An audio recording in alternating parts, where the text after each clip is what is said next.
Cerita rakyat Sumatera Barat selanjutnya adalah kisah Siti Nurbaya, sebuah novel populer karya Marah Rusli yang diterbitkan tahun 1922 oleh Balai Pustaka.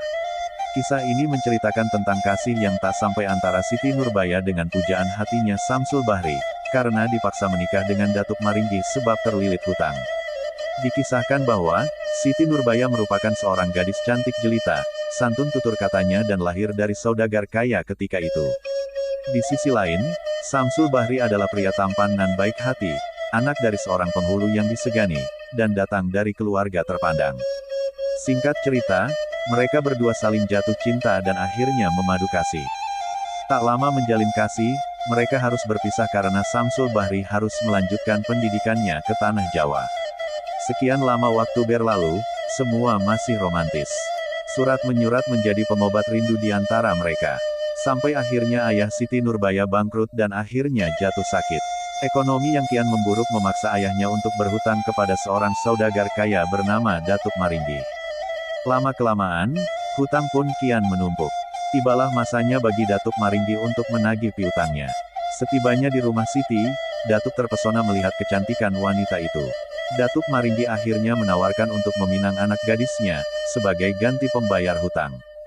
Tak bisa berbuat banyak, ayah Siti dengan terpaksa menerima tawaran Datuk, meskipun Siti Nurbaya menolak dengan semampunya. Tapi nas sudah jadi bubur, tak ada cara lain untuk melunasi hutang-hutang mereka selain menikah dengan Datuk Maringgi, yang usianya sebaya dengan ayahnya. Tak lama berselang, kabar ini sampai ke telinga Samsul Bahri, yang sedang berada di Jakarta. Dia langsung memutuskan untuk pulang ke Padang dan bertemu dengan Siti Nurbaya.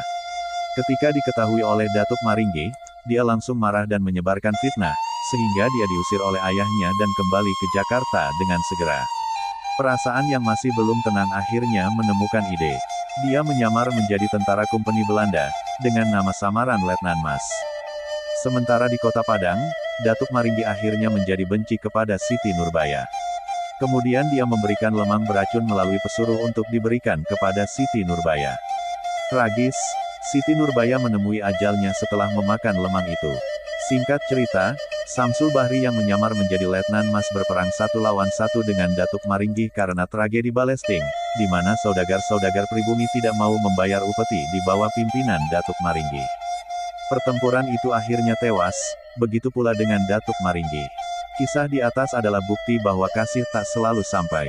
Semoga juga, taat selagi orang yang seperti Datuk Maringgi ini.